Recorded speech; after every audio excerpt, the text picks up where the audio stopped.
میں آج ایک انتہائی اہم اور تاریخی دن پر آپ سب کو آپ کے اپنے گھر قونصلیٹ آف پاکستان آمد پر دل کی گہرائیوں سے خوش آمدید کہتا ہوں۔ آج ہم ایک تاریخ ساز دن کے حوالے سے ہم نے منعقد کی ہے، اور جیسے کہ مجھ سے پہلے ہمارے مقررین نے قومی حوالے سے بھی اس کا جائزہ لیا، تاریخی حوالے سے بھی جائزہ لیا، سردار صاحب نے غزوات کی مثال بھی دی، اور جیسا کہ اس واقعے کا نام بھی مارکہ حق رکھا گیا، تو بطور مسلمان ہمارا یہ ایمان ہے کہ یہ دنیا تا ابد تا ازل حق و باطل کے درمیان ایک مارکہ ہے۔ یہ اس دن سے شروع ہوا جب شیطانی قوتوں نے الہی قوتوں کے ساتھ اپنی جنگ کا اعلان کیا، اور اس دن سے تا قیامت یہ مارکہ جاری رہے گا۔ اس دنیا میں ہونے والی کوئی بھی جنگ، کوئی بھی مارکہ، کوئی بھی رزم گاہ حتمی نہیں ہے۔ حتمی مارکہ تو قیامت کے دن ہی ہوگا۔ اس سے قبل جتنے بھی ہیں، اللہ کے پیغمبروں کو، اللہ کے نیک لوگوں کو، ان کے پیاروں کو، انبیاء کرام کے اعزاء اقربا کو جن تکالیف، جن چیلنجز، جن مشکلات کا سامنا کرنا پڑا، ہماری مشکلات ان کے سامنے کچھ بھی نہیں ہیں۔ ہماری مشکل ہمارے قیام کے دن سے لے کر ہمارا ایک پڑوسی ہے جس نے ہمارے وجود کو تسلیم نہیں کیا۔ وہ اس ملک کے قیام سے قبل سے اس کے قیام پر بھی اس کے اعتراضات رہے۔ کہتے ہیں کہ جب قائد اعظم اور کانگریس کے رہنماؤں کے درمیان پاکستان کے قیام پر گفتگو ہوتی تھی، بحث ہوتی تھی، ڈیبیٹس ہوتی تھیں، تو وہ یہی کہتے تھے کہ آپ اور ہم سینکڑوں سالوں سے ہمارے آباء و اجداد یہیں اکٹھے رہتے رہے ہیں، تو اب ہم کیوں نہیں رہ سکتے؟ تو قائد اعظم جن کا اصول، جن کا مطالبہ دو قومی نظریے کی بنیاد پر قائم تھا، وہ ان کا بڑا ایک مفصل جواب دیتے تھے کہ آپ کا ہمارا رہن سہن، آپ کی ہماری عبادت گاہیں، آپ کا ہمارا مذہب، آپ کا ہمارا کلچر کچھ بھی ایک جیسا نہیں ہے۔ آپ گائے کی عبادت کرتے ہیں، ہم گائے کو خوراک کے طور پر استعمال کرتے ہیں۔ ہمارا رہن سہن ایک نہیں ہے۔ اور پاکستان اسی دن وجود میں آ گیا تھا جب بر صغیر کا پہلا انسان مسلمان ہوا تھا۔ تو پاکستان بننے کے بعد جو ہٹ دھرمی، جو ضد، جو روش بھارت کے رہنماؤں کی رہی، وہ آج دن تک قائم ہے۔ لیکن جس طرح سردار عبدالرحمن صاحب نے غزوات کا اور اسلام کے جنگی اصولوں کا حوالہ دیا، ہم میں اور ہمارے بزدل دشمن میں فرق یہ ہے کہ اس نے ہمیشہ جب بھی وار کیا، رات کی تاریکی میں کیا، پیٹھ پیچھے کیا، غیر اعلانیہ کیا۔ ہر بار اس کو سمجھایا گیا کہ اپنے ناپاک مقاصد سے باز آ جائیں۔ ہر بار آپ لوگوں میں سے جو گزشتہ سال یہاں پر ہماری یوم یکجہتی کی تقریب میں موجود تھے، آپ کو یاد ہوگا کہ جنگ کے آغاز سے قبل ہی جب بھارت کی طرف سے ایک دھمکی آمیز رویہ شروع ہو چکا تھا، تو ہم نے کہا تھا کہ اس ارادے سے باز آ جاؤ۔ جس پاکستان کو آپ ترنوالا سمجھ رہے ہیں، وہ آپ کو ناکوں چنے چبا دے گا۔ ہمارے معاشی مسائل اپنی جگہ، ہمارے اپنی سیاسی اختلافات جو بھی اندرونی صورتحال ہے اپنی جگہ، لیکن آپ کے لیے ہم تگڑے ہیں، آپ اس سے باز آ جائیں۔ لیکن بھارت نے کبھی بھی ہماری اس سنجیدہ اور انتہائی ہمدردانہ مشورے پہ عمل نہیں کیا۔ ہمیشہ اپنی بزدلانہ کارروائی کی، منہ کی کھائی، روتا ہوا اقوام متحدہ میں کبھی گیا، کبھی امریکہ کے در پہ جا کے امن کی بھیک مانگی۔ اور ہمارا اصول یہی ہے، ہمارے قرآن پاک کا سبق بھی یہی ہے۔ سورہ انفال میں آتا ہے کہ کافر اگر تم سے صلح کے لیے مائل ہو جائیں تو تم بھی مائل ہو جاؤ۔ ہم اپنے دین کی بقا کے لیے اپنی جن جنگی اصولوں کو، جن کو ہم فالو کرتے ہیں، وہ بھارت کی طرح ایک محض سیاسی یا انتخابی ایشو نہیں ہے۔ پاکستان بھارت کے اندر ایک انتخابی ایشو ہے۔ جب بھی وہاں پر کسی قسم کے عمومی انتخابات ہوں یا کسی ریاستی سطح پر انتخابات ہوں، نیشنلزم کے جذبات کو بڑھانے کے لیے ہمیشہ کسی نہ کسی بارڈر پہ جنگ کا ماحول پیدا کر کے انتہا پسند قوتیں الیکشن پر اثر انداز ہونے کی کوشش کرتی ہیں۔ یہی سب بالا کوٹ میں ہوا، یہی سب گزشتہ سال پہلگام میں ہوا۔ پہلگام کی تفصیلوں سے آپ مجھ سے زیادہ واقف ہوں گے۔ ایک پاکستان کے بارڈر سے سینکڑوں کلومیٹر دور ایک تفریح گاہ، جہاں پر وہاں واقعے سے کچھ روز پہلے وہاں کا وزیر داخلہ دورہ کرتا ہے، وہاں پہ قائم چیک پوسٹ ہٹا دی جاتی ہیں اور وقوع کے دن وہاں پر ایک سپاہی بھی موجود نہیں ہوتا. وہاں ایک واقعہ ہوتا ہے جس کی 10 سے 15 منٹ کے اندر وہاں کے تھانے میں FIR بھی درج کی جاتی ہے پاکستان کے خلاف، اور اس میں یہ بتایا جاتا ہے کہ در اندازی کرنے والے آئے، انہوں نے واقعہ کیا اور واپس بھی چلے گئے، اور وہ جو ان کے سورما تھے جو 10 منٹوں میں جنہوں نے پتہ لگا لیا کہ اس کے پیچھے پاکستان تھا، وہ ان کو پکڑ نہیں سکے، اور آج دن تک ان کا پتہ نہیں ہے وہ کون تھے. آپ نے وزیر اعظم پاکستان کا اعلان سنا جب انہوں نے کہا تھا کہ پاکستان کسی بھی غیر جانبدار انکوائری کے لیے مکمل تیار ہے.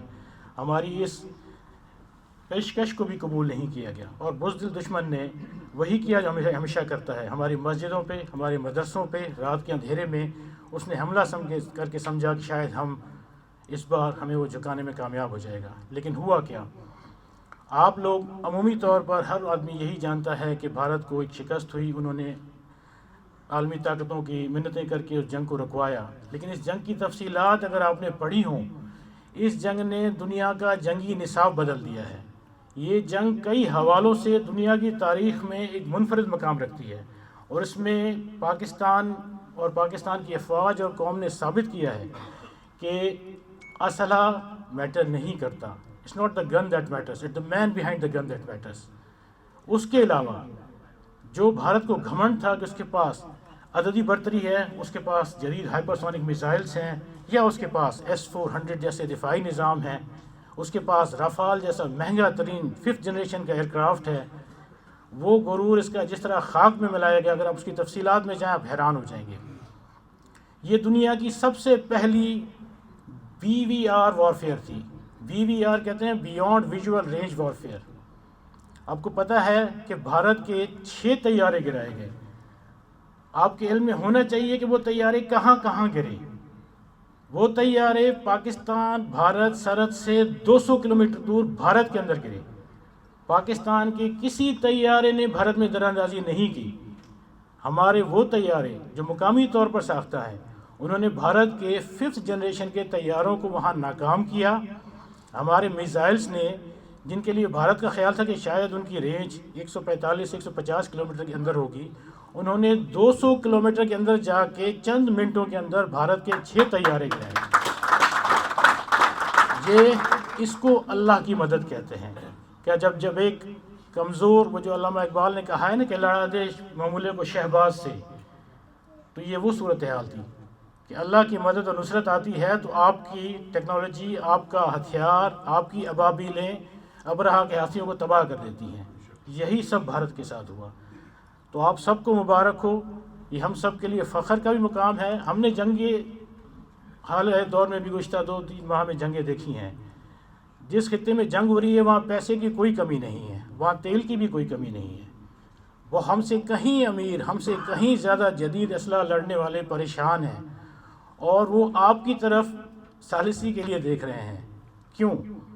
اللہ تعالیٰ نے کچھ ایسا آپ کو دیا ہے کہ جس کے بنا پر آپ ان سے عددی اکثریت نہ ہونے کے باوجود اپنے مخالفین پر بھی حاوی ہیں، بلکہ خطے کے اور عالمی جو قوتیں ہیں وہ آپ پر انحصار کرتی ہیں. آپ کی جیو اسٹریٹجک لوکیشن کی وجہ سے آپ کی امن پسندی کی خواہش کو تسلیم کیا گیا ہے پہلی بار. وہی بھارت جو آپ پر دہشت گردی کا الزام لگاتا تھا، جب وہ دیکھتا ہے کہ خطے میں ہونے والی اتنی بڑی جنگ جو کہ جنگ عظیم سوم میں بدل سکتی ہے، اس کی ثالثی کے لیے دنیا پاکستان پر انحصار کر رہی ہے. یہ اللہ تعالیٰ کی طرف سے ہماری قوم پر ایک خاص اکرام ہے، خاص نوازش ہے. جنگیں قوموں کے کریکٹر کو بھی آزماتی ہیں. جنگیں قوموں سے غداروں کا بھی صفایا کرتی ہیں. غزوہ تبوک میں کیا ہوا تھا، یہ آخری بات کہہ کر ہم اس کو آج اختتام کریں گے محفل کا.